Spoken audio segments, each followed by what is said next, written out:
NRCৰ final খচৰাটো কেনেকৈ ওলাব বহুতে নাজানে।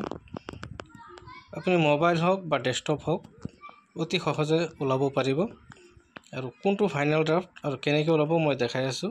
প্ৰথমতে আপুনি যিকোনো এটা ব্ৰাউজাৰত যাব, ব্ৰাউজাৰত গৈ লিখিব NRC ফাইনেল ড্ৰাফ্ট,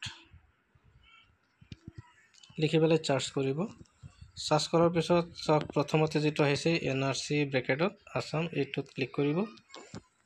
ইয়াত ক্লিক কৰাৰ পিছত তলত চাওক এই ইয়াত লিখা আছে ক্লিক হিয়াৰ, এই ক্লিক হিয়াৰত টাচ কৰক।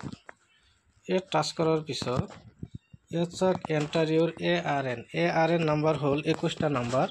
আপুনি NRC ফৰ্মখন যেতিয়া পঞ্চায়তত জমা দিছিলে তেতিয়া LRCৰে আপোনাৰ সেই ফৰ্মখনকে জেৰক্স কৰি ওপৰত এটা ষ্টিকাৰ লগাই দিছিলে আৰু সেই ষ্টিকাৰত 21টা নাম্বাৰ থাকে।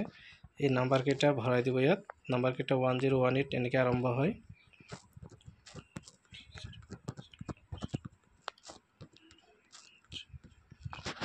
এইকেইটা ভৰোৱাৰ পিছত ইয়াত কেপচাটো আপুনি ভৰাই দিব।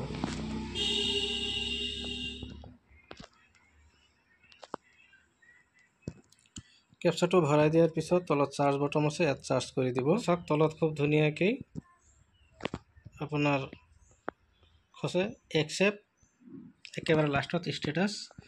ইফালে আছে চাওক নাম, তাৰপিছত gender, father name, mother name, spouse name, তাৰপিছত আছে একসেপ্ট ৰিজেক্ট।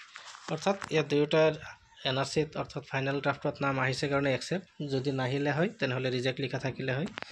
এই যে একেবাৰে সোঁহাতে একসেপ্ট লিখা আছে এইটোৱে হ'ল ফাইনেল খচৰা। বহুতে নাজানে। যিটো ফাৰ্ষ্ট ড্ৰাফ্ট আৰু ছেকেণ্ড ড্ৰাফ্ট আছিলে সেইবিলাকত এই একসেপ্ট ৰিজেক্ট নাছিলে। আৰু ইয়াৰ ওপৰত একেবাৰে ওপৰতো চাওক আপুনি ফাইনেল ড্ৰাফ্ট বুলি লিখা আছে। একেবাৰে ওপৰত চাব এই আছে ফাইনেল ড্ৰাফ্ট।